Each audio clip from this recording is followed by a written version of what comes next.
The classical approach to human rights and freedoms, according to what you've just said, Minister, is the duty to respect, is the duty to protect, it is the duty to fulfill. Now, if this is a microcosm of what we have in this society, the reason why deliberately I ask the politicians to be on each other's end shows how we have majored on politics and not on the issues. My mother, my widowed mother, wouldn't care who is in parliament and who is in State House. If her rights to have food, to have shelter, to have health, to be protected, she wouldn't care. But today what we saw was another contestation by politicians, drowning the very issues that we came here to discuss.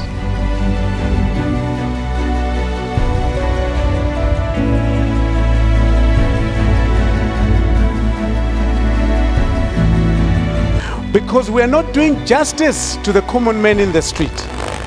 If politicians come when we want to deal with the issues on the ground, and they find this as a campaign platform, it is not doing the citizens a favor. What we need to highlight is the issues that are worrying and bothering everybody else. So there is a place to remove the toxicity so we can have respectful conversations. There is a place where we remove our differences for the common good of all Zimbabweans here. There is a place to find one another. There is also a place to differ with respect. We are Zimbabweans. We must build confidence around ourselves first. We must embrace one another first, and still differ, but with respect and honor. We must share our vision. We must share our values.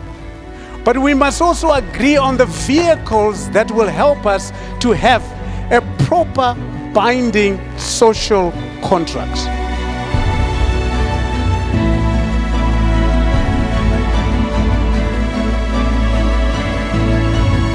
Today was a clear example of how we are so far apart and contesting on non-issues when people are dying in our hospitals, when we have no water, when we have no electricity, when the basic rights are eroded every day. What we need to do is engage on issues rather than on personalities. There is a place for us to do that, Honorable Minister, where we can come together. And I am begging you that you would come back, and we will have to do this in a different format.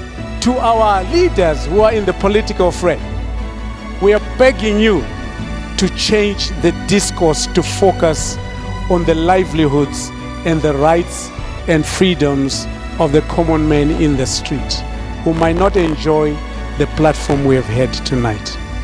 This is an appeal, and I hope that we can take it seriously.